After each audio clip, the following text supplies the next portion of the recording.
साथियों नमस्कार।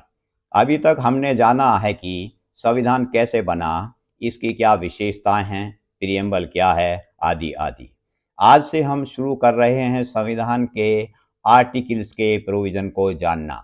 वैसे तो हमारे चैनल प्राइड ऑफ पॉलिटी का उद्देश्य गुड गवर्नेंस अर्थात शासन तंत्र की 3 में से 2 शाखाओं विधायिका व कार्यपालिका के जनता व देश के प्रति क्या दायित्व व कर्तव्य हैं, इनको जानना है।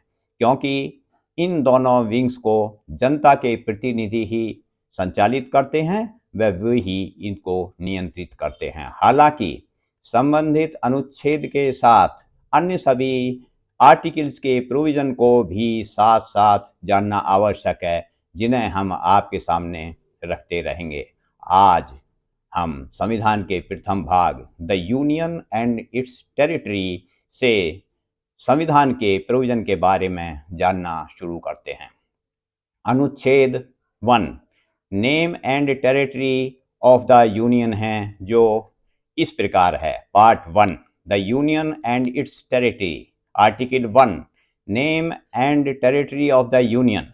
1 India that is Bharat shall be a union of states. Number 2 the states and the territories thereof shall be as specified in the first schedule. 3 the territory of India shall comprise A the territories of the states, B the union territories specified in the first schedule, and C such other territories as may be acquired. अर्थात संघ और उसका राज्य क्षेत्र। Number 1 संघ का नाम और राज्य क्षेत्र। 1 भारत अर्थात इंडिया, राज्यों का संघ होगा। नंबर 2 राज्य और उनके राज्य क्षेत्र वे होंगे जो पहली अनुसूची में दिए गए हैं। नंबर 3 भारत के राज्य क्षेत्र में कै राज्यों के राज्य क्षेत्र, ख पहली अनुसूची में विनिर्दिष्ट संघ राज्य क्षेत्र, और गै ऐसे अन्य राज्य क्षेत्र जो अर्जित किए जाएं वे समाविष्ट होंगे। अनुच्छेद 1 कई मायने में विशेष महत्व रखता है। प्रथम तो यह कि अनुच्छेद 15 नवंबर 1948 को टेकअप किया गया था, परंतु कई कारणों के चलते, विशेषकर पार्लियामेंट्री प्रोसीजर को देखते हुए, जिसमें किसी बिल या ड्राफ्ट की क्लॉज 1 को सबसे बाद में लिया जाता है, इसलिए इसको पोस्टपोन कर दिया गया था। यह आर्टिकल 15 व 17 नवंबर 1948 को लंबी बहस के बाद देश के नामकरण का शुभ कार्य और शुभ समय के लिए स्थगित कर दिया गया। इस पर काफ़ी अमेंडमेंट्स आई, कंसिडर हुई, एक्सेप्ट व नेगेटिव की गई, जिनमें विशेष थी देश के नाम व की क्या भारत इंडिया की जगह भारत, भारतवर्ष, हिंदुस्तान जैसे शब्द सब्स्टिट्यूट कर दिए जाएं। असेंबली इस विषय को सहमति के साथ एडॉप्ट करना चाहती थी और इस उद्देश्य से भी इसे 18 सितंबर 1949 को दोबारा लिया गया।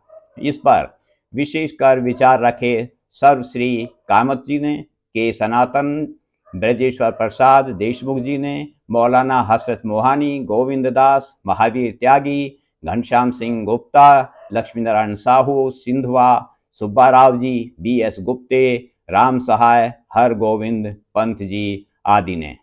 इसमें जहां इंडिया की जगह भारतवर्ष, हिंदुस्तान जैसे किसी शब्द के इस्तेमाल की बात रखी गई, वहीं अधिकतर सदस्यों ने भारत शब्द की महिमा व गौरव का विभिन्न तरीकों से गुणगान किया।